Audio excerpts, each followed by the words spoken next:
Welcome, welcome, welcome, beautiful ladies of Expansion 2023, Module 2 in-house.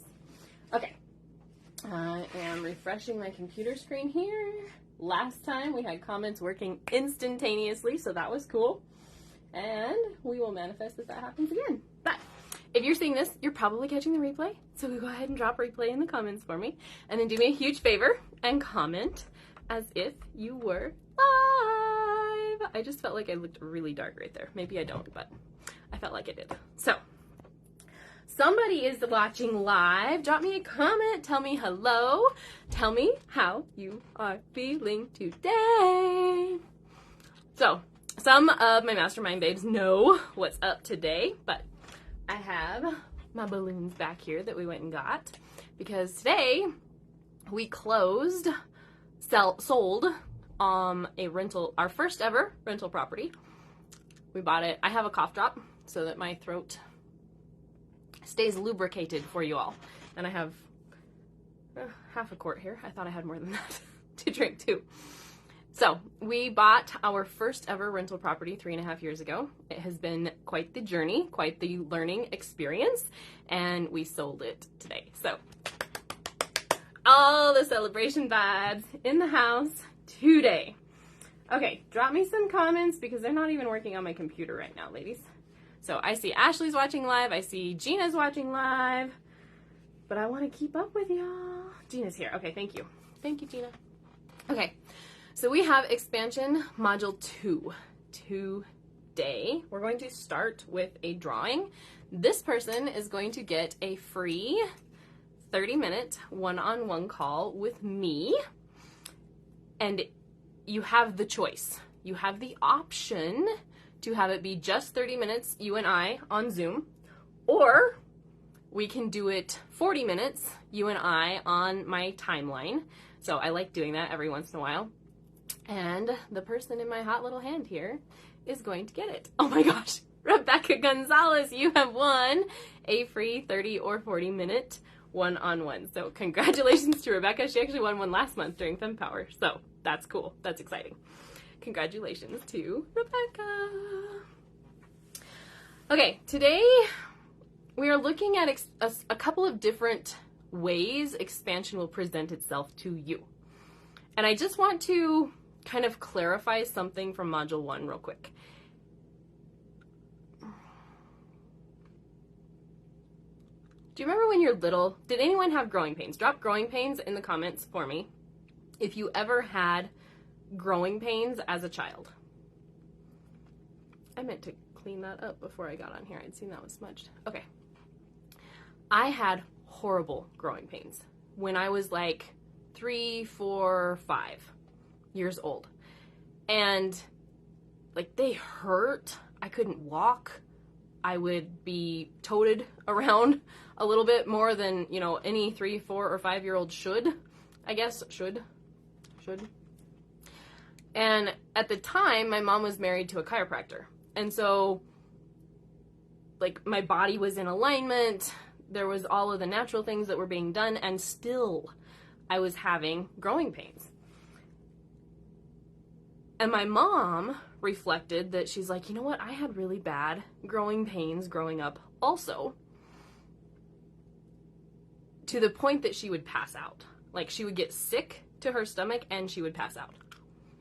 And she remembers a time that she was actually puking, and I don't know why she was puking in a bucket. Like maybe she was in her room and so she had a bucket instead of a bowl or a toilet. I don't know. But she was puking in her room because the pain of the growing pains was so much that it was making her sick. And I don't know a ton about how her relationship was with her parents until she was older, just simply from the perspective of like, I think Grandpa had kids to work. Like I think that refined a lot as he aged. But he was 19 when he got married, and they had, you know, 5 kids by the time he was 25, I think. And so they had kids to work. And so I don't know what parenting relationship she had with her parents. So whether it was just like, buck it up, take care of it, like, I don't have time for this kind of attitude, is what I kind of feel like the attitude was in the home. I don't know for sure, so don't quote me on that. But, and so she's like in pain so bad that she's throwing up, but I feel like she wasn't taken seriously that it was that bad. And then she's throwing up so hard that she actually passed out. And so she's reminiscing about this to my then stepdad while I'm having growing pains. And it's like, well, hers aren't nearly that bad, so that's good. You know, what we're doing is working. And I'm sure he had collagen going into me. I'm sure he had bone broth going into me. Like, the guy was so ahead of what everybody's catching on to now. I look back and I'm like, I knew that in the 90s growing up. But anyway, so he was just so ahead. And so everything that could be done for me was being done for me, but I did still have growing pains. And I have a 10-year-old, I have an 8-year-old, I have a 5-year-old, and I have a officially 3-year-old. That was on Sunday. And none of them have really had growing pains. Like, there were a couple of times where my oldest was like, Mom, my joints kind of hurt. Like my knee hurts. And there was no explanation of why. Like, he hadn't banged it, there wasn't a bruise or anything like that. And so I'm just like, okay, have some more bone broth. Make him a smoothie with collagen. And they're fine. My daughter, and so then learning everything that I've learned maternal lineage-wise, I was like, well, if Mom had growing pains that bad, Cody, my husband, doesn't remember having growing pains. And I had growing pains, not to the extent that Mom did, but maybe it'll just be my girls and not my sons. And so I now have a 5-year-old daughter. I'm like, okay, by now we probably should have hit a little bit of growing pains if we were going to. We haven't yet. She did mention it. It seems like a couple weeks ago, like the same thing as my son of like, it's kind of achy. And I'm like, okay, here's a smoothie with collagen in it, and we're fine. And yet, you take a little kid, say 3, maybe 4, and you tell them that they get to be big someday. Because what little kid doesn't want to be big? I hear about it all the time. Well, Mommy, why do you get more screen time?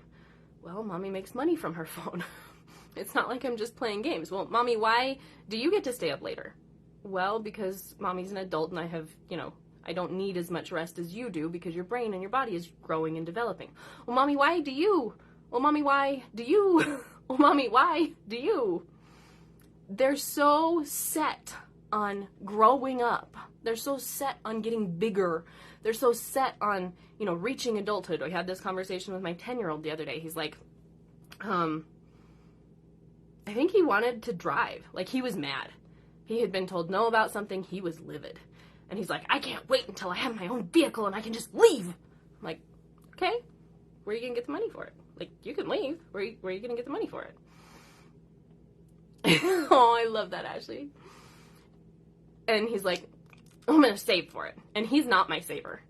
Like, the kid, he makes money and it's gone. Like, Dad, can I order this? Dad, can I order this? That's the 10-year-old. The 8-year-old counted all of his money, and they have money envelopes.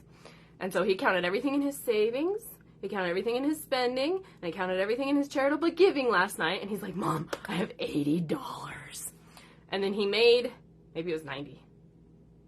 And then he made money today. He was actually supposed to make it last week, and I was trying to pay him for cleaning the van, and all I had was $100 bills. And I'm like, I can't pay you $100 for cleaning my van. And so I got smaller bills today when we went to and did all of our running today. And so I was able to pay him $10 for cleaning the van last week. Today, and he's like, oh, Mom! And I think Grandma and Grandpa paid him for something recently too. Because he's like, Mom, I have $100. Can I have a $100 bill? And I totally would have done it, except that it's split between his savings and his charitable giving and his spending. And I'm like, buddy, when you have $100 in your spending category, I will gladly trade you your bills for a $100 bill. Absolutely, I will do that. So he has a new goal of to have 100 in just his spending category so that he can have that $100 bill. But the point of all of this is that they want to be big. My oldest had wanted to have a vehicle so that he could leave when he was mad. I'm like, you know what? You can leave right now if you want. There's a 5-acre field out there. Go leave. Like, go. It's okay. Go. He didn't. But he was just livid, and they want to be big. They want to be adults. They want to have jobs. They want to do all of these things. And I was the same way. Like, drop same way in the comments if you were the same way. You wanted to, I look at my daughters, and the 3-year-old asked for a doll for her 3rd birthday, and we didn't specify if she wanted a baby or if she wanted, like a peer doll, but she got babies, and they played, all 4 of them actually played all day on Sunday with those babies. Like, she got 2 new ones because an aunt and grandma both got her one, and then they had, 3 or 4 of them in the house already anyway. But she got a bunk bed to go with it, and she got clothes to go with it, and so all 3 of them had a blast, 4 of them had a blast playing with it on Sunday. And it's that nurturing piece of my children coming out and taking care of, a baby. They want to be big, and they're constantly practicing pretend playing to be big. So if you take a 4-year-old and you say, you will be big someday. You will be an adult someday. You will make however much money you desire to make someday. You will have your own vehicle and you can just drive away if you get mad someday. But first, you're going to have growing pains. And they're going to hurt. They might make you throw up. They might make you pass out. They're going to hurt. In order to be big, you have to have growing pains. And to a child, it's very literal of my legs will hurt as they lengthen. Do the 4-year-olds that you know, the 5-year-olds that you know, is that going to slow them down from getting to being big that they want? Say, you're going to have growing pains. It's going to hurt. Like, okay, I'll do the growing pains. I want to be big. It doesn't stop them. Now, do they have a choice? No, they don't. But it still doesn't stop them. Ah! Joni's in the house. It doesn't stop them. It doesn't slow them down. Maybe, in the midst of the pain moment, it's like, I can't go run right now. But it's not a deterrent to getting big. Buddy, okay, you want to be big? Great. You have to learn math. And he might grumble and complain about it, but he understands that on the way to being big, he has to learn his math. He has to learn how to read. Because without that, he's not going to be able to make money, and if he can't make money, there won't be a vehicle to drive off in. There won't be his own house to live in. There won't be all of these different things. And we've learned that, we've built on that concept for their whole lives. But it's not a deterrent to them. They still desire to be big. And so I don't want Module 1 to convince you all that 10K months is not worth it. Nobody told me what it would be like. And so I'm sharing that with you, and also it's 1,000% worth it.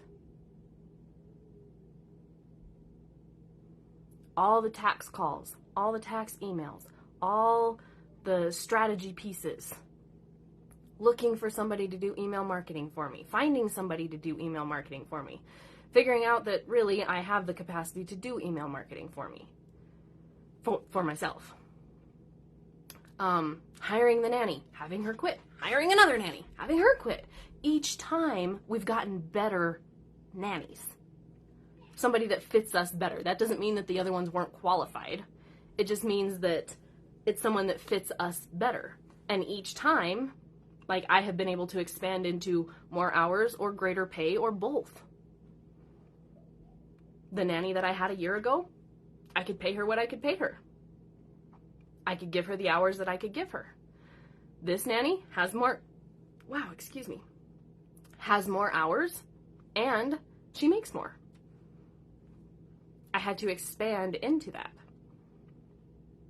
But that doesn't mean that if you had told January 2022 me that at some point I was going to have to give a nanny more hours and pay her more too in order to have the nanny that fits really well with our family, I wouldn't have said, no, I can't do that.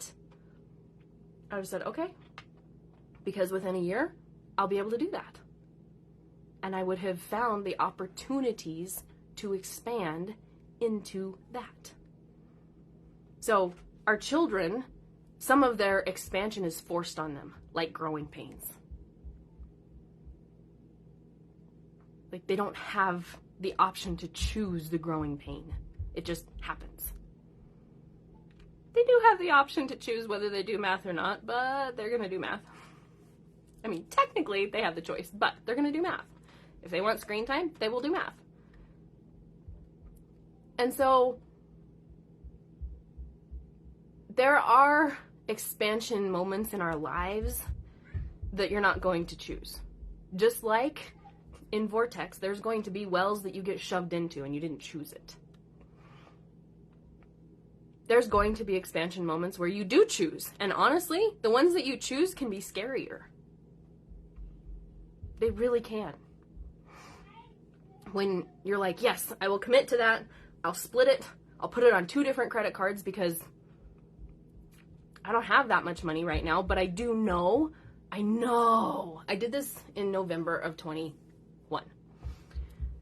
I knew that working for a year, being in one of my mentors' programs for an entire year was where I needed to be. I knew it from the bottom of my heart, deep in my gut, soul. I knew. And also, I didn't have $15,000. Come February, March of 22, again, I knew that's where I was supposed to be. I could feel it. It was just like this deep knowing. There was no question about it. And also, I didn't have $15,000. Talked to my husband. Can we put this on credit? No. What about a loan? Absolutely not. Okay. June. It's now $18,000. Thank you. Almost 19. Not 15 anymore. It's almost 19. For a year to be in this mentor's programs for the whole year. And again, this like deep soul knowing, and I have known now since November. Over 6 months. Things don't usually wait on you that long. And we'll talk about that later. If I forget, tell me.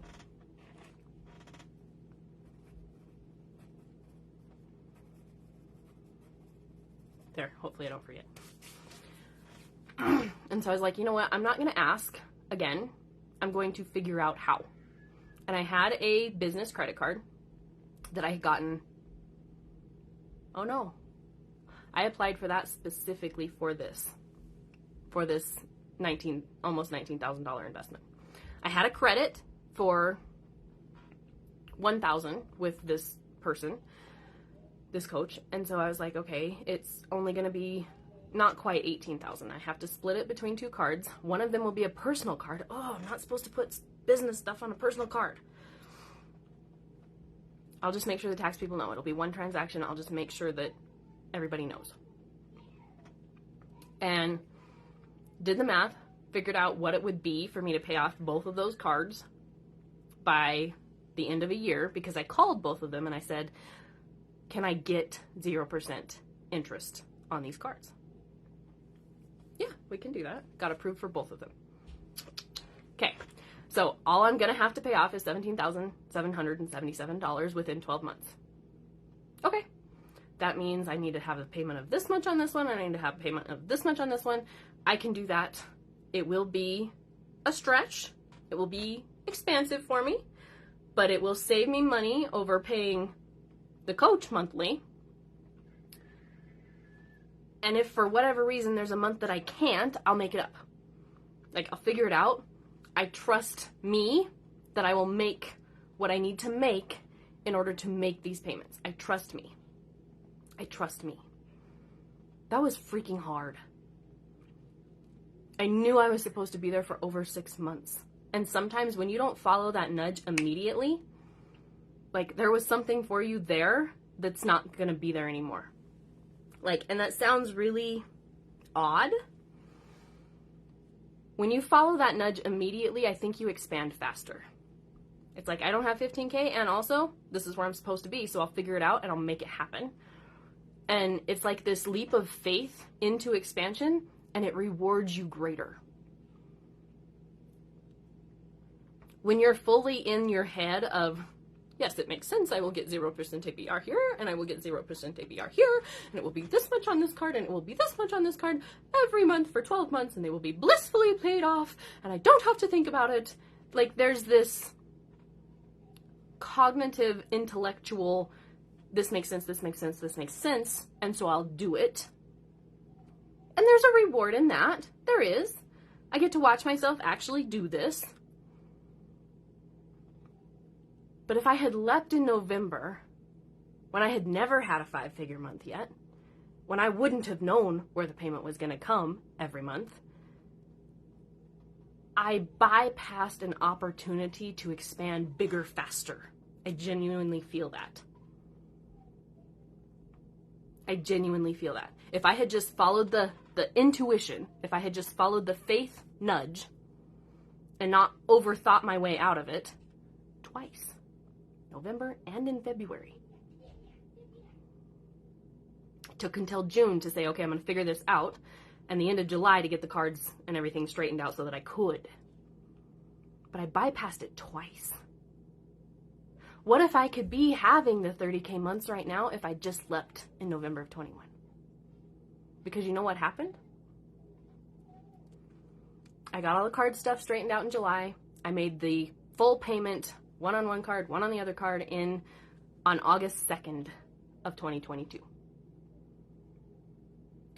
And August was my second 5-figure month. I hadn't had one since April of the year before, or of a few months before in April. Had not had them consistently. August was a 5-figure month. September was a 5-figure month. October was a 5-figure month. November was a 5-figure month. December was a 5-figure month. I think September was 17,000. January was a 5-figure month. February, I was not here for 2 weeks and it was an 8K month. I was so close. March was another over 10K month. What if I had done that in November of 21? Leapt on that intuition, allowed expansion to just take me. Like this wave of expansion, just take me, hurl me, throw me. Where could I be today if I had listened the first time? I didn't know where it was coming from. I had no idea. But I did have the option, the opportunity. There are no problems, only opportunities. I had the opportunity to leap. And fear and safety went out. February, I had the opportunity to leap again with the gut knowing heck yes in my system. And fear and safety went out again. And so in June, when I felt it the third time, I was like, you know what? I cannot say no again because it's just going to shut down so much more for me. I'm going to choose to take the leap of faith and see how big it can get. And this is how big it gets to get. And it gets to get even bigger. And it gets to get even bigger. Have there been months where I'm like, I'm going to pay that? There have been a couple of them. February was one of them. But it's okay. It still got paid. And they will still be paid off by the time that I needed them to be paid off in July. Did I know for sure and certain that that was going to happen when I did it? No, I didn't. I trusted that by investing in myself here, I'd be able to make that happen because of the input that was coming to me as a result of that investment. This is what investments get to look like. You don't get to know everything, every single detail down to, minutiae when you do it every time necessarily. There are investments that you can do that with. They're very, very safe. They're going to grow at a certain rate. You're going to have to leave it there for a certain number of years before you see an actual ROI. But I know me. And I know that I am my greatest return on investment.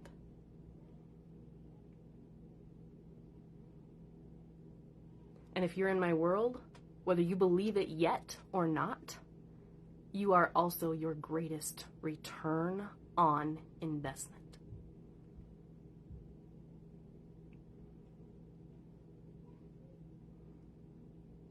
It's an opportunity to expand. And so if somebody had said, hey, Sarah, you'll make this investment and you'll immediately have 10K months, except in, February. You won't have a 10K month in February. And you're not going to be able to pay the full amount on that card in order to meet that 12-month requirement that you had thought you were going to. You're going to have to pay extra at some point after February. And so, just know up front that that's what that's going to look like. It's like telling the 4-year-old that she's going to have growing pains in order to get big, and she chooses not to get big. That's not going to happen. But us as adults have been slapped by reality so many times that we're like, don't have that kind of belief in myself. I can't do that. Instead of saying, ooh, this is an opportunity for me to expand. This is an opportunity for me to grow. This is an opportunity for me to give myself evidence that I can 10x my investment. That I can 3x my investment. This is my opportunity to show myself that I can.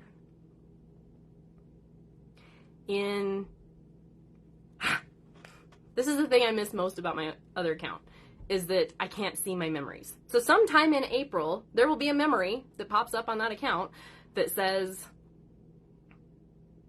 Mama's making moves. That's all it said. It's just Mama's making moves. I had put the first $2,000 down on a mastermind that I was going to be in from May to July that year. And that was the reminder. That was the rush in the moment. I just did it! On a almost $13,000 mastermind. The first 2K that I put down. And it was, Mama's making moves! Fully expecting that when I make the move in faith, universe, creator will make the move back. Or forward, however you want to put that. Like, it's a dance. But you have to move first. And so I'd made that first 2,000 in full faith that the other 10 plus was coming. So that the universe could move too. And then I could show up in the container, get everything that I needed so the universe could move too. And it grow my business. And I learned this from one of my mentors. She expects, after years of doing this, that within a year of a container closing, she will 10x whatever that investment was.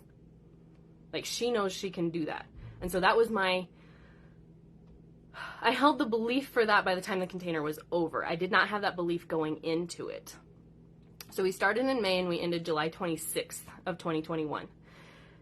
And I was super excited, in August to look and say, oh my gosh, did I 10x it? So it's from the end of the container. So the end of that mastermind was July 26, 2021. So within the next 12 months, so July 26 to July 26, did I 10x that investment? And I didn't. And I was so hard on myself. I was like, oh, if you would have only, don't do that. But it could have happened had I followed that nudge in November of that same year. Who knows?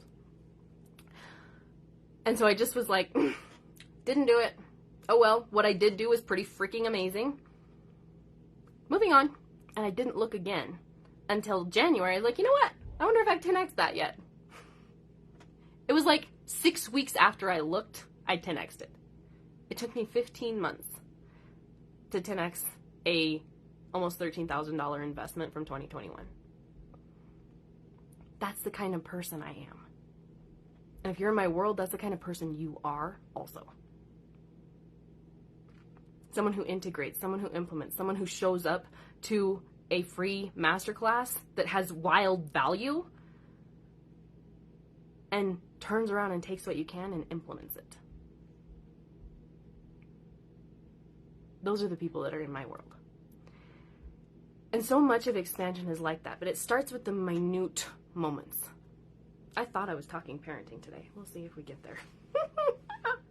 It starts with the minute moments. It starts with the, here we go. Okay, here we are. It starts with the screaming child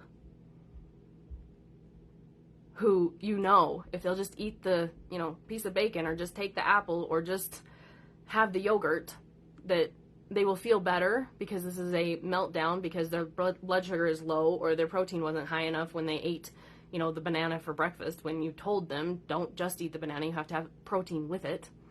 And they're screaming, melting, and have been for, you know, 10 plus minutes.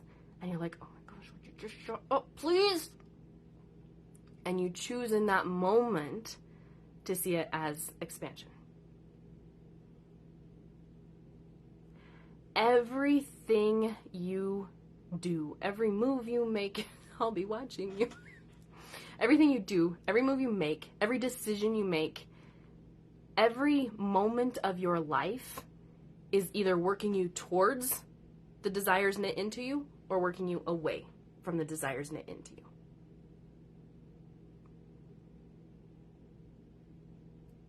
Every bite you take, every person you smile at or don't smile at, every conversation that you have, it's a split second opportunity to expand or to stay where you are. Possibly go backwards, but at least expand or stay where you are. Expand or stay where you are. My children have been my single biggest opportunity to expand. Every single day they're there. I can choose to press play or to not press play on any given day with a mentor. The days I choose to press play, I expand. The days I choose not to press play, I probably don't expand, if that's all I'm relying on in order to expand. But my children are here with me every single day of my life, giving me an opportunity to expand or stay where I'm at. And every single day, multiple times a day, I am choosing expansion or stay where I'm at. Or to go backwards. And so, Ashley says, I credit largely the person I am today to my children. Same girl. And so, if you have followed any of my posts in the last week, I need a drink, hang on.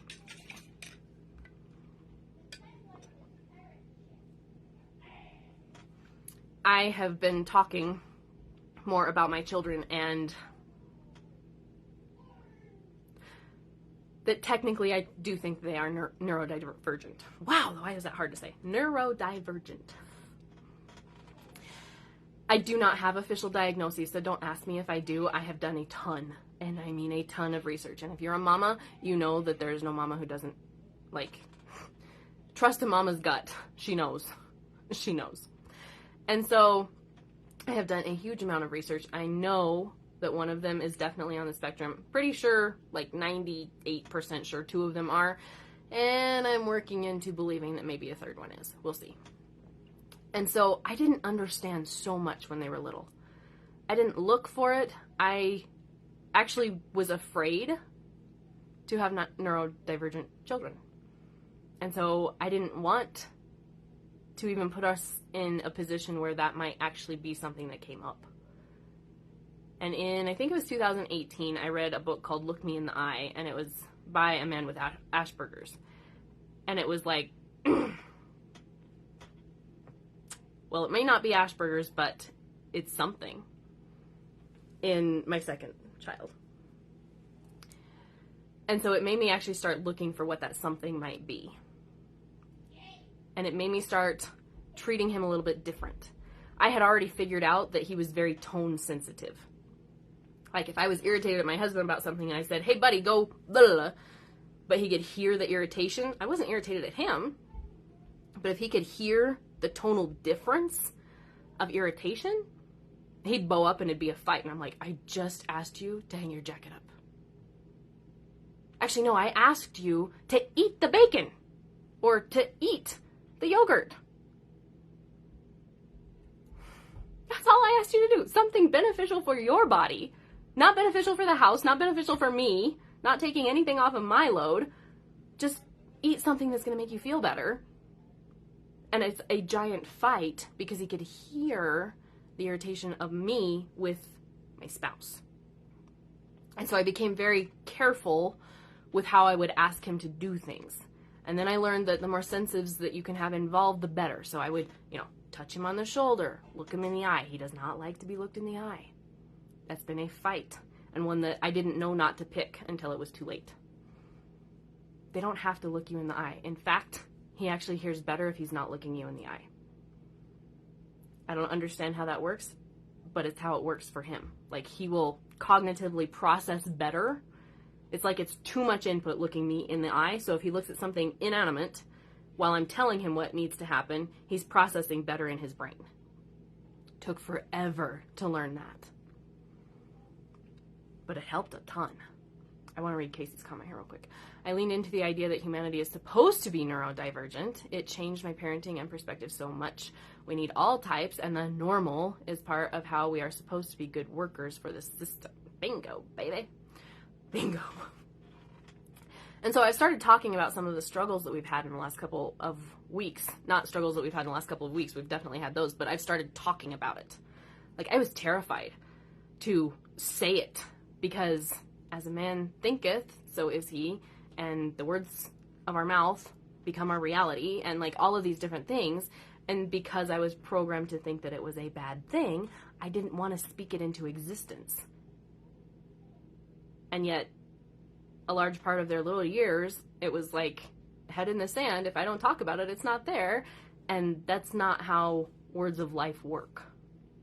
That's not how that works at all. And so, like Casey said, if we can flip that on its head and look for the genius that's there, which I had been doing anyway, as like ODD or not, he's someone who's very persistent. He's someone who's very determined and actively pulled stubborn out of my vocabulary. I will not call my child stubborn. He's very determined. He's very persistent. He's very sure of what he desires in life. And that's a CEO in the making. That is a multi-million billion-dollar CEO in the making. If I cannot squash it in childhood, if I cannot make him conform to be a good worker for the system. And I don't want him to be a good worker for the system. I want him to be, the CEO that provides jobs for hundreds of thousands of people. I want him to be that person if he wants to be that. I don't want to squash that. And so it took that brain flip in the beginning. And then even still, though, that happened fairly early in their lives. And I'm thankful for that. But it didn't change the fact that you have to eat this because your body's going to feel better if you'll eat it. It didn't change the fact of like, no, that's your coat. You need to take care of it or you're not going to have a coat kind of thing. And figuring out different ways to come at that other than just, I'm mom, I said. Excuse me.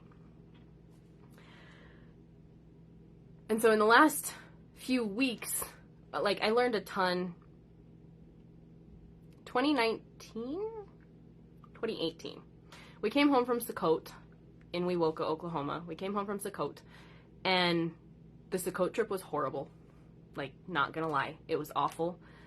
Traveling with my children at a full moon, which Sakot happens at a full moon, is not fun. It's not. And so the days leading up to the full moon's usually fine. Like the day of, it's usually fine. It's the days leading up, like 3 or 4, maybe 5, and the days coming into waning, that it's awful. And so the trip out, we're leading up to the full moon. We get there and it's full moon, but they're bouncing off the walls because we're in a new place. And then, the next few days that we're coming off of the full moon, they're still just out of their element in so many ways on top of the normal amount of extra that they are at the full moon, even if we were at home. And so a 2-week trip with them is just like, it's hard. And we had had so much confrontation from that second child in particular that I came home and we did GAPS in 2018. We did GAPS. He wouldn't eat. Like, that's the only thing in the house to eat is, you know, this soup or this smoothie or this or this or this. The kid wouldn't eat. And we did it for 21 days. Like, we're trying to create a better gut environment for him so that if there's something going on, he has a better gut-brain connection. If there's, you know, a overgrowth of candida or something like that that's causing the behavioral things, it'll be gone.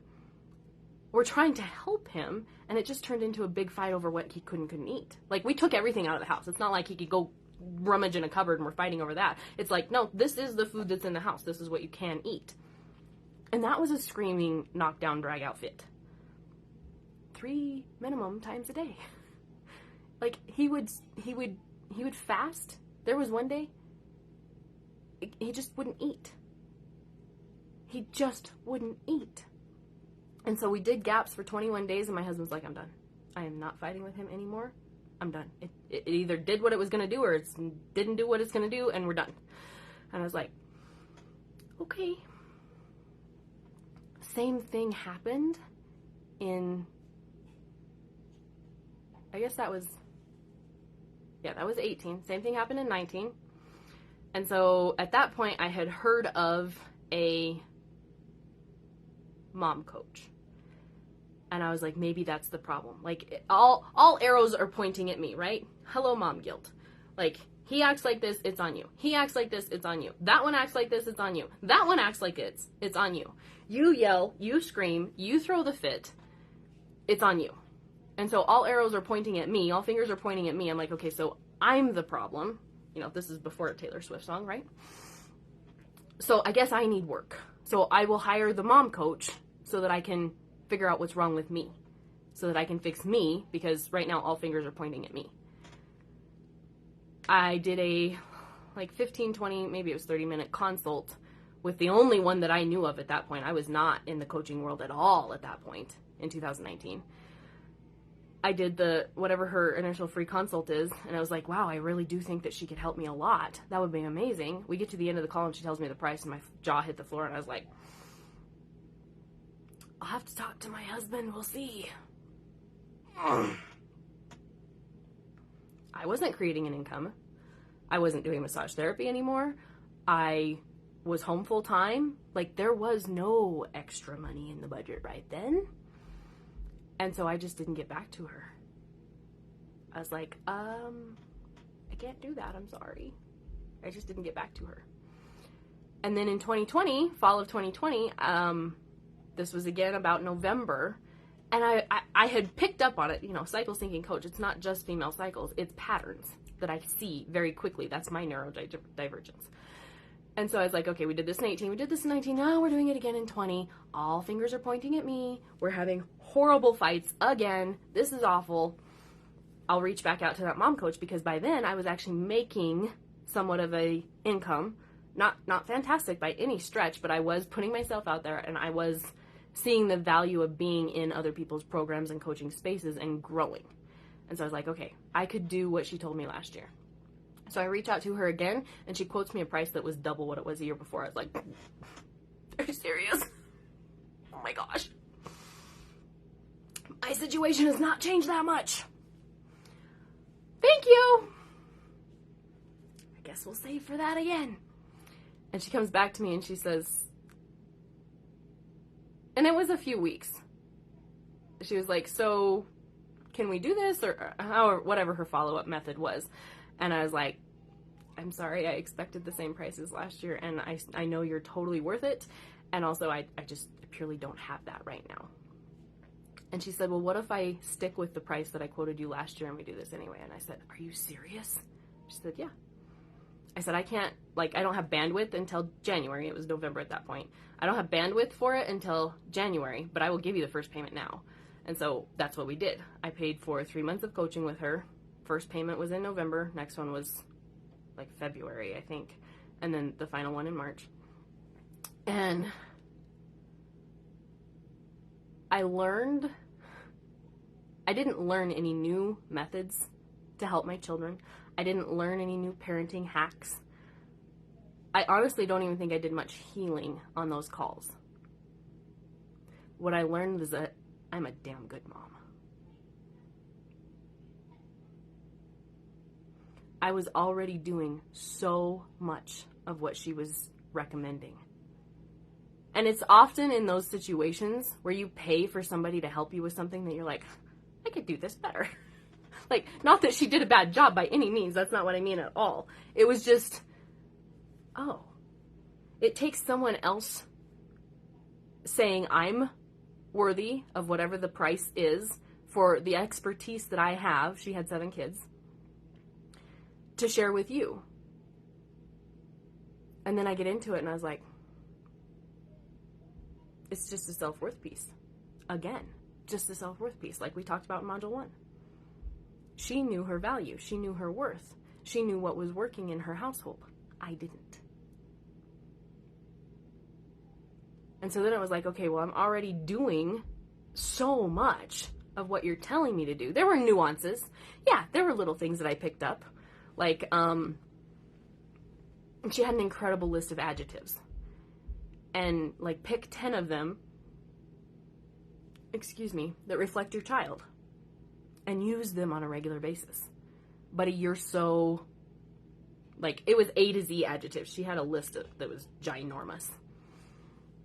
Pick 10 of them that reflect your child and start using them on a regular basis. Buddy, you're so persistent, which I was already using. Buddy, you're so charismatic. And, well, what's that mean, Mom? And then you get to have a vocabulary lesson at the same time. Like, little things like that I was able to just add. But on the whole, I was a damn good mom. But it took somebody else reflecting back to me what I was doing well for me to even begin to see it. And then the more healing I did in me, I became an even better mom. And the more healing I did in me, I became an even better mom. And the more healing I did in me, I became an even better mom. And then and it was her that said there are no problems, there's only opportunities. And when I flipped that in my head and I started taking every meltdown as an opportunity for me to expand, so much changed. Gina says, I did gaps for 60 plus days, learned so much about myself, so many opportunities. Great work doing it for 21 with a child. Thank you. I received that. And so now it's like, okay, this morning, my lovely newly minted 3-year-old, we're going to brush her hair. I don't want it brushed. We conditioned it last night. We brushed it after we conditioned it last night. It won't be bad if we do it now and get it, in a ponytail, in braids, something, so that it's not getting tangled. And so she gets her animals and she's holding Daddy's hand, like all the things, so that I can start brushing her hair. Brush her hair, and she wants a ponytail, and her hair is fine, and a ponytail doesn't hold well, which just creates more knots, which is ultimately what I'm trying to avoid. And so I said, what if we do 2 ponytails? Yeah. I said, and can I braid them so that they don't have so many knots? Yeah. Great. That's what I wanted to do anyway. So, divide her head down the middle, split it, put it up on one side, braid that side, turn her so that I can start working on the other side. She reaches up and says, I want to braid! I got your permission! I got your permission! Throws herself on the floor, and the deal was that if I could do her hair, she could come in and we'd do makeup together, because I didn't have my makeup on yet. And she loves to come in and get her makeup done while Mommy does my makeup.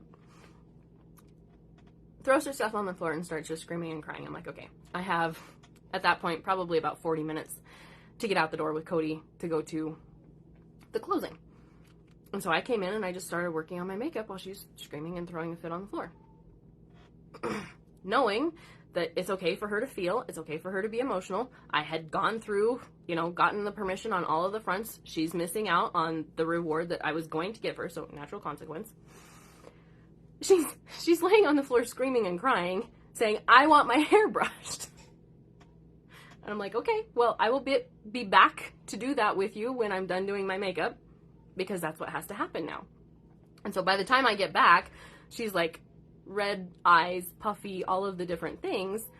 But me of 5 years ago would have spanked her butt for it, when really she's just having an emotional reaction to something that she ultimately did pick, but it wasn't exactly how she thought it was going to go. Like, the words I used and what computed in her head were different. And it's okay for that to happen. It's okay for that to be different. Hang on just a second. Kids are getting loud. And there was a time where I would have been like, no, you have to calm down. You have to have self-control. And we could do an entire module on self-control in and of itself. But let me just remind them that I'm live.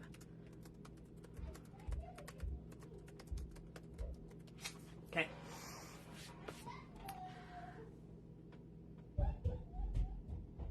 But it's not that she was out of self-control. It was that things hadn't gone how she wanted it to, and that's okay at 3 to feel through the emotion of, I didn't get what I wanted. As an adult, have you not gotten what you wanted? And depending on how you were raised, did you not feel it at all?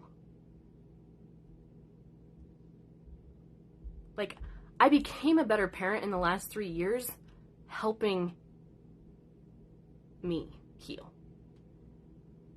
Giving myself my childhood perspective back. So at 3 years old, if I didn't get what I wanted, it wasn't exactly okay to throw a fit. And now what I understand of emotional healing and emotional intelligence and the trauma-informed coachings that I have, certification that I went through, and all of these different pieces, is that if you don't actually feel the emotion and let it wash through your body, it gets stuck in your body, and that's what leads to illness. I don't want that for my children. And so as I'm learning this over the course of the last 3 years, I'm actively implementing a little bit more and a little bit more and a little bit more and a little bit more and a little bit more of like, no, it's actually okay for you to feel.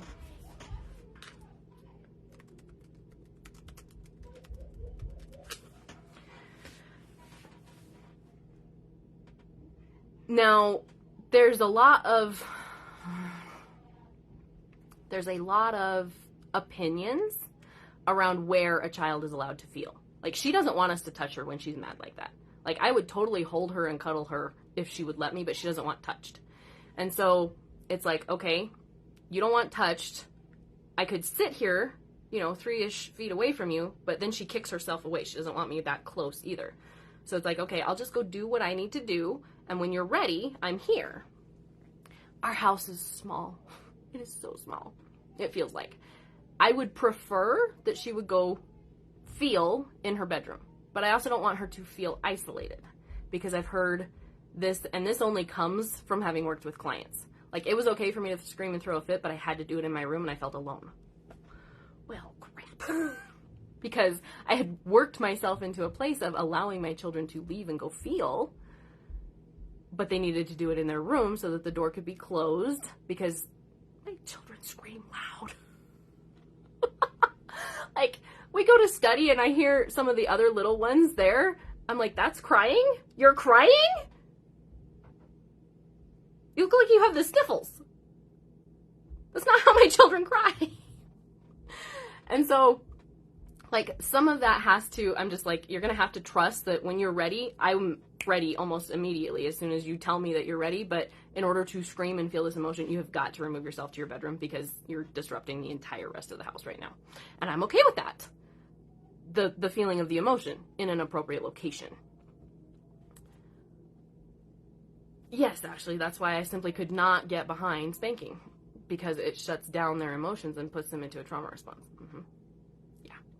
And I did that horribly with my oldest, and he learned very quickly, very young, dry it up. And I hate that.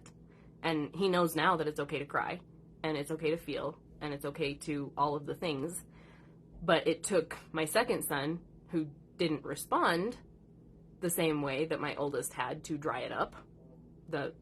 What we had taught the oldest. I'm like, he learned it, so you should too. And that didn't work. It backfired horribly.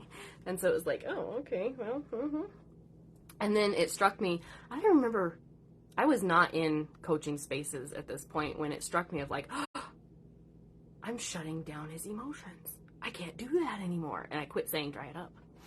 Like, he was already trained at that point, but I quit. I quit using it completely. And so in the last 3 years, I have started to look for that opportunity at every point to expand.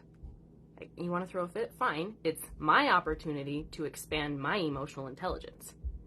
Can I hold space for a child who's screaming and yelling, doesn't want anything to do with me, and I have all the love in the world for that child, and give them what they need in the moment, instead of having my emotions rule, my frustration rule, and say, you know what, I can't deal with you screaming anymore. Stop, in whatever fashion that looks.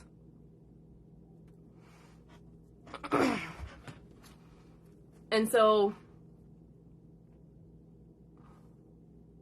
every opportunity that I can find to expand with my kids, I count as an opportunity that's expanding me in business. And in Mindful Motherhood, I talked about how being a mom set me up to be a successful entrepreneur. Like, facts.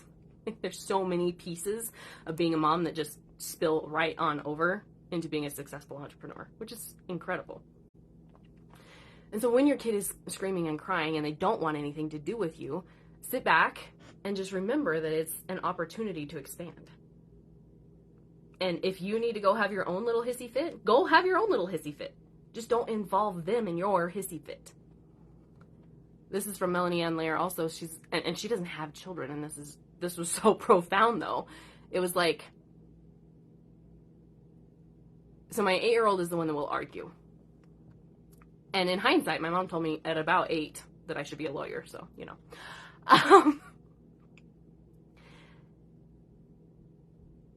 She said that the last time that you argued with an 8-year-old, you were probably about 8.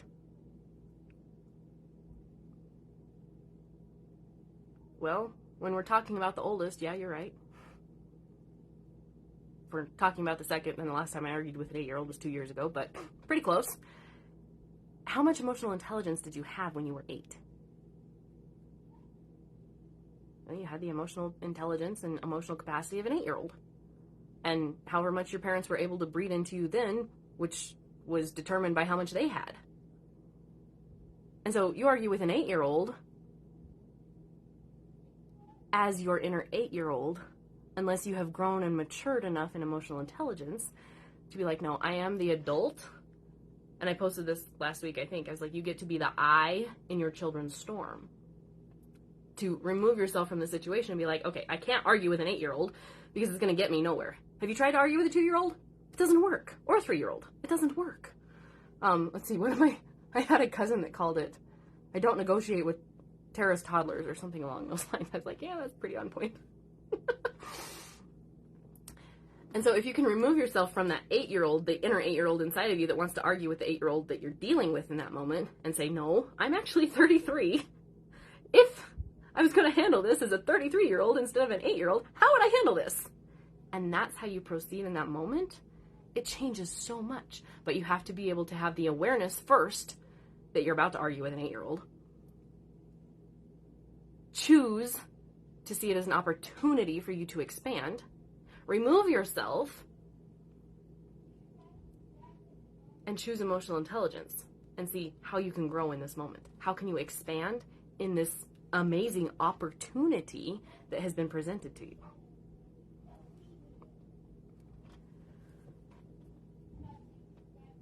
There was something a moment ago. Oh, the self-control piece. I need to do an entire course on this. We're just going to touch on it briefly. If you would like a whole course on this, let me know in the comments or in Messenger. Just let me know. But this was an incredible brain flip for me that happened last year. Self-control actually means that there's nothing controlling you except you. It doesn't mean that you don't feel. It means that there's nothing, go ahead and put this in the comments, there's nothing controlling you except you. That is what self-control is. Now, I don't know about you, but I was taught that it was, don't get angry and blow up in this room right now. It was, don't have a knockdown, drag out temper tantrum, crying and screaming on the floor right now. And to an extent that is correct, because at that moment, the circumstance that made you angry or made you scream and cry and throw yourself on the floor is the thing that is controlling you in that moment. But that doesn't mean that you can't have an emotional reaction to it. That would be like telling somebody not to cry when the love of their life dies unexpectedly. It's a circumstance that happens that you get to feel through, and nobody's going to tell you that you're not having self-control in that moment. So self-control is having you be the only thing that is controlling you. Now, if you have an overbearing parent that's trying to control a child and telling them to dry it up and have self-control, the parent is still controlling the child. They're not teaching the child self-control. They're teaching them how to shut down emotions. They're not teaching the child how to handle their emotions in the moment. They're not teaching the child that the child still gets to be in control of their body. They're teaching them that I'm big and you're little and I'm going to control you. That's not self-control. And so you get 20, you leave the house and you've had an overbearing parent for 18 years of your life telling you what to do, controlling, and you have kids that go absolutely shit. I muted the wrong part of that. Because they've been controlled for their entire life and they were not taught their own self-governing self-control. They've been controlled the whole time. They weren't taught how to do it themselves. They were taught how to shut down emotions, and they were taught that that was self-control, and it's not. Ashley said, so my thought in response to that is when I was 8, I don't think I argued with another 8-year-old, but I definitely argued with my angry dad. How does that change things? You still had the capacity of an 8-year-old. Like, even if you're arguing with your dad, you may have the capacity of a 9-year-old because maybe it's a little bit higher than the average 8-year-old because you're actively arguing with an adult on a regular basis. And so, we have children that are more mature than their age. It happens. I would have been one of them also. But you still have the emotional capacity of an 8-year-old. You still have the mental capacity of an 8-year-old. And so your ability to argue in that moment, your ability to defend yourself in that moment, your ability to handle the situation in that moment is still at the limit of an 8-year-old. Like there's a glass ceiling there and you're going to bust through it when you turn 9 somewhere in there. But you're still limited by the fact that you're 8. And so you get into a conversation with an 8-year-old, and that inner 8-year-old that's arguing with your dad shows up and is mad. And so it's like the emotion that you remember from being 8 is going to show up with the 8-year-old in front of you. And if what your muscle memory is that you remember arguing with an angry dad, the defensive Ashley is going to come out when the 8-year-old child in front of you is trying to argue with you about something. That doesn't accomplish anything for the child, and it doesn't accomplish anything for you, and you definitely didn't see the opportunity to expand and use it if you go on the defense against a child. I hope that lands. Another thing that I just wanted to touch on, let me see what time we have here, is embarrassment. And so I know that for me this was huge. We go to a grocery store, and I've got a child who we had prepped in the vehicle in the parking lot. We're going to the grocery store. We're going to get the things on mommy's list. We're going to get the things that we need at the house. That does not include candy. That does not include soda. That does not include, that does not include, that does not include. Don't use the word not, by the way. Instead, that includes carrots, apples, bananas, lunch meat, chicken. We're going to get some corn chips, okay? That can be, your treat or what have you. Like, I did all the prep work. At that point, I didn't know to not say don't. Don't say don't, okay? Okay. The brain negates don't, and it actually redirects focus to the thing that they're not supposed to want. So don't ask me for candy. Immediately, they've got candy on the brain. Versus, we're getting apples. They have apples on the brain instead. So I probably didn't do the parking lot prep as well as I could have because I didn't understand don't at that point. But I did do the parking lot prep. We're going to have these things you cannot have, you cannot have, you cannot have. So I was probably setting myself up to fail at that moment anyway. And then we get to the cannot have section, and now I have a melting, screaming child on my hands that I don't understand is neurodivergent, and I'm embarrassed. When you actually break that down, why are you embarrassed? Because society said I should be, because I can't control my child. Well, no, actually the child is 3. The child is learning control. It would be great if they didn't pick public places to learn control, but it's okay. They have to learn everywhere because they're going to have to learn how to function everywhere. And so we think that society is judging us the whole time when really every mom on the planet has had, okay, maybe not every mom, almost every mom on the planet has had a child freak out in a store at some point. And yet we're blushing, we're embarrassed, we're fumbling whatever form of payment we're trying to pay with so that we can get out the door as quick as possible so that fewer people will judge us.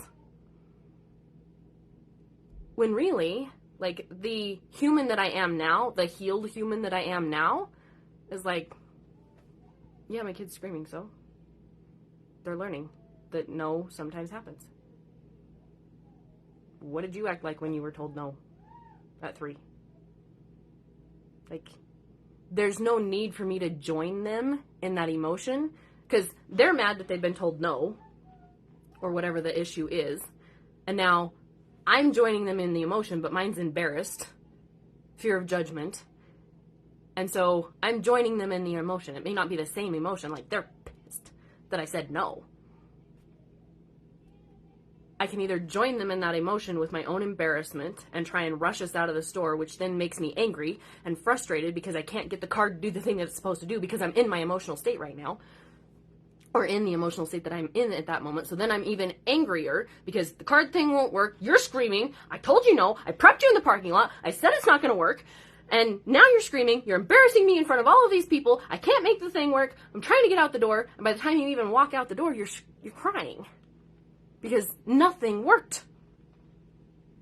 Because you joined the child in their emotion instead of being that calm in their storm. You know, scream and throw a fit? Okay, you can scream and throw a fit. The answer's still no. Beep, beep, beep. Card's working fine. No frustration. You're still screaming. Okay, well, the answer's still no. Get the receipt. Thank you. You had kids? No, but I have a niece. Oh, well, that's great. It happens. The answer's still no. Walk out the door. Anger's not up. Frustration's not up. I'm not crying by the time I get out the door. They're still crying, but that's okay. They're learning that sometimes the answer is no, but I haven't joined them in that emotional state. Ashley says, I'm at that point of not caring what other people think when one of them is screaming, but it's the little comments people decide they need to make in response to the screaming that irritates me. Like what, Ashley? Because you have the potential to just, like, give it right back, and that sounds really bad, but to shed light for somebody else in the heat of your storm on what's actually going on. Because we have multiple generations still alive today that don't get this at all. They think children are to be seen and not heard, whether it's a grocery store, whether it's a table, whether it's any place public, for sure. And by golly, they are not able to feel their feelings because they've been shutting them down for, 40, 50, 20, 60 years of their life. And they expect everyone else to shut them down too. So someone one time said to me directly, oh, you're being bad, aren't you? And they said that to your child? I would have said no. He's learning that sometimes the answer is no. And he's having an emotional reaction to the fact that it's no, but have you ever been told no and had an emotional reaction? Me too. He's learning. Like, it's a quick 3 sentences that sheds incredible light to somebody else, and they can judge me and do whatever they want to do, but it doesn't change the fact that I'm being the best parent that I can possibly be for that child in that moment. And I'm taking that opportunity to expand myself, which is going to make me more capable of holding a greater emotional capacity.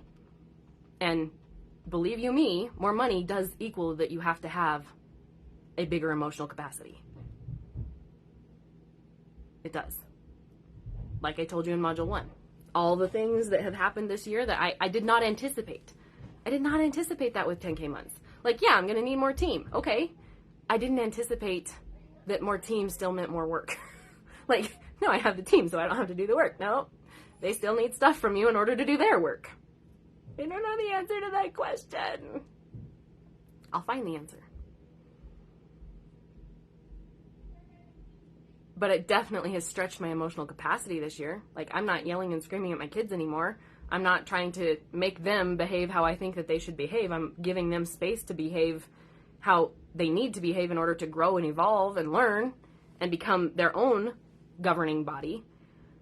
Meanwhile, all of my emotion this year has been around the growth of my business, the literal growing pains of my business.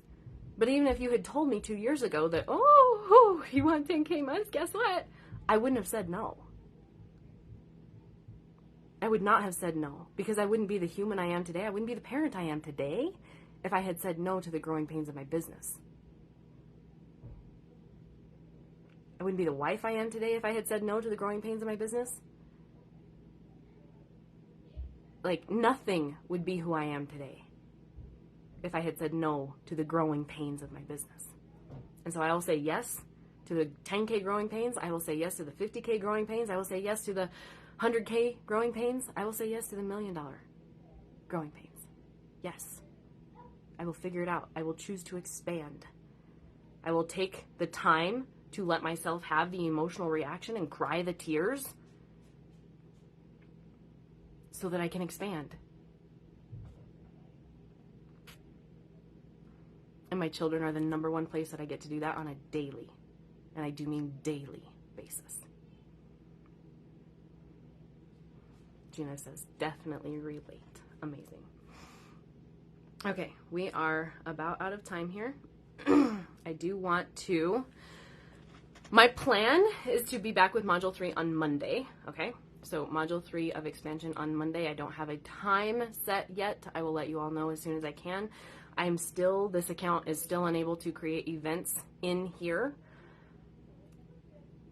So I will just make the post and tag everyone so that they know what time it will happen on Monday. Excuse me.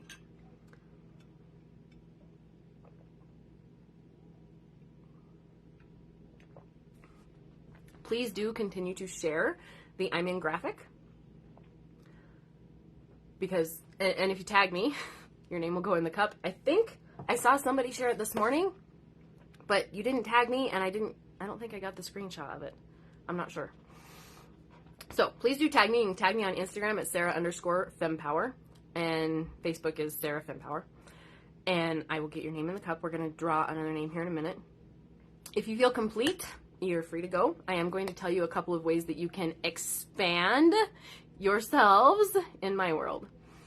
Like I said, the course that I took in fall of like November of 21, I wish I would have leapt then. Not knowing where the 15K was coming from, and not because it cost me, $3,000 more by waiting 7 or 8 months. That's not why at all.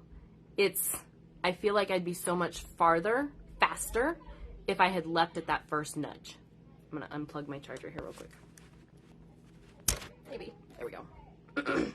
So if I had leapt at that first nudge, I feel like I would be so much farther, so much faster. But that's okay. Like, we learn. And so if you have a nudge, an intuition for any of my offers, even if you don't know where it's going to come from. Like, I have the $55 or the $77 for Womb Mind now, but I don't know if I'll have it in July. Like, just trust that the healing that you do inside of Womb Mind will make it a no-brainer by July. Like, just trust that. If you have a nudge, if you have an intuition on any of my offers, leap. And see where you are in 6 or 12 months. Genuinely. Hi, Erica. So Womb Mind is an option for you. It is going up tonight, actually in like 2 hours. So it's currently $77 per month. It is a 12-month commitment. It is going up to $111 at 9 p.m. Eastern. There we go. 9 p.m. Eastern. It is a 12-month journey. We're going to do one training per month, and it's going to be followed with a Q&A. It may be on Zoom. It may be in Marco afterwards. I have not decided which way we're going to go. We'll probably try it 2 ways, and then I will decide which one I like best. But it's going to be monthly training on your womb space. So your womb, whether you have a uterus or not anymore, if you've ever had a uterus in your life, you still have a womb space. So if you just like put your hands a couple inches below your belly button, this is your womb space. This is where your uterus either is or was. And it is the seat of our creativity. It's where our children issue from. It's where our poetry issues from. It's where our art issues from. It's where intuition actually issues from. And so if you hear people talk about intuition, you're like, I don't know what you're talking about because I don't ever have intuition. Healing your womb space, we're starting next week, Gina. Healing your womb space is integral to that intuition being something that you can count on and rely on.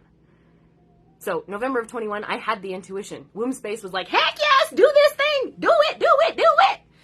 And my brain was like, I don't trust you, girl. That's not where I am today, but it has definitely taken healing to get to that point. And so your intuition is definitely going to be something that you can count on, but it's a healing process to get there, and we're going to do that in Womb Mind. If you're someone who, like me, used to have 11 pages of notes to show up to teach a training, and you're like, oh, I don't want to do that anymore. Healing your womb space is where that's going to issue from. Somebody today, one of my private clients, got a hold of me. She's like, I ghosted a lot of groups. I've been dealing with a lot of sisterhood wounds. I was like, oh, girl, you need to be in Womb Mind. Because a lot of our sisterhood wounds are actually like energetic scarring on our womb space. Motherhood wounds, energetic scarring on our womb space. Witch wounds, energetic scarring on our womb space. And so the journey that we're going to take over the next 12 months is going to be healing all of those, or at least beginning that process. Now, I can't promise anything. You have to actually show up. You have to actually do the work. But the people that show up and do the work, they will have a different experience of their womb in a year. It's almost a guarantee. You got to show up for yourself, though. So it's currently $77 per month. It is going up to $111 per month. It is a 12-month commitment. It's going up at 9 p.m. Eastern tonight, the 7th of April. And then the next piece that I have for you is Time Flow. That is starting next week also. Starting in April, I was going to say, but we're in April. So Time Flow is currently $555 at 9 p.m. Eastern. It is also going up to $777. It is taking your calendar, your time management system, and it's running it through a feminine lens. There we go, lens. So it's running it through the lens of your cycle. And so I had somebody pop into Marco today, private client. She's like, remind me, when do I want to retreat and be an introvert? I don't remember. Because last week I was all excited to go to this thing this week, and now this week I'm like, I don't want to go. Who's done that? Like, it happens all the time. I see it in masterminds. I see it in mom groups. I see it all over the place of like, yes, I want to do the thing. And then, no, I don't want to do that thing. And if you start to run your calendar through the lens of your cycle, you don't have that happen nearly as often. Like 10% of the time. And it's because the things that you agreed to are things that have to happen. So like, even if it wouldn't have been a good time for me to close today, I was going to the closing today. It didn't matter. I would have done extra self-care either side of it to make it so that it worked for my body. But in Time Flow, we are looking at your different things that you do have to schedule on a regular basis and running it through your cycle so that it works better for your body. So that you can leverage the energy that you do have as you go throughout the month so that you can get the most done instead of being like, I'm supposed to do this, I don't want to. That basically goes away when you start running your calendar, your time management system through the lens of your cycle. So we are looking at meal prep, meal planning. We're looking at your business, all of the things that you're trying to cram into your calendar, and we're making it work for you in the best possible way as a woman. So that's in Time Flow. Like I said, 555 until 9 p.m. Eastern tonight. Then it's going up to 777. Next, I have Resonance for you. So Resonance is every single program that I do live for the next 12 months is included if it's less than 6 weeks long. So it does not include Womb Mind, but it would include Time Flow. It will include Food and Flow in June, how to nourish your body by cycle phase. It will include Femme Physique later this year, how to work out in a way that actually honors your body so that your body can gain lean muscle and lose fat instead of reversing that. You will be automatically in La Femme this winter. You will be in the Sacred Critic this fall. So all of those you will be instantly inside of Resonance. It's included. You also will have access to my content vault. Currently there's about $30K worth of product available to you as soon as you hit pay in the vault. That is increasing every time that I go into my backup hard drive and start putting stuff back up that was previously on my old account. Oh my gosh, they're so loud right now. So, and there is one VIP day per month inside Marco Polo. So you get access to me for 7 or 8 hours for a day, 1 day per month. It's a mastermind setting, so all the ladies get to come in and ask questions, get laser coached. Sarah, I just went through Food and Flow. I have this question, this question, this question. Like, it's wildly beneficial, and we do that once every single month. So Resonance is $999 per month. It is a 12-month commitment, or you can pay in full at $10K if you wanted to. If you want all of that plus a little bit higher touch, I do have Resonance Gold, which is everything I just said, plus you get one 60-minute one-on-one call with me per month. So we can go specific on womb pieces for you, sisterhood wounds specific to you. No, they're mine, Erica. I've already messaged my husband once. I was like, you gotta be more quiet. But they think I'm almost done because I am almost done. So on that 60-minute one-on-one call, we can talk about your business specifically, yours, if you don't want to bring it into the mastermind. If you have IP that you don't want other people to hear, we can bring it into that single one-on-one call. You can bring, intimate sisterhood wounds, motherhood wounds, relationship pieces that you don't want everybody else to hear onto that one-on-one call. So that is $1,444 per month. It is, again, a 12-month commitment, or it's $14,444 paid in full if you want to do it that way. You can absolutely do it that way also. So I will see you babes on Monday. I know it's a holiday weekend. Y'all have a beautiful holiday, whatever way you celebrate. We are in the midst of unleavened bread for us right now. So I will see you Monday.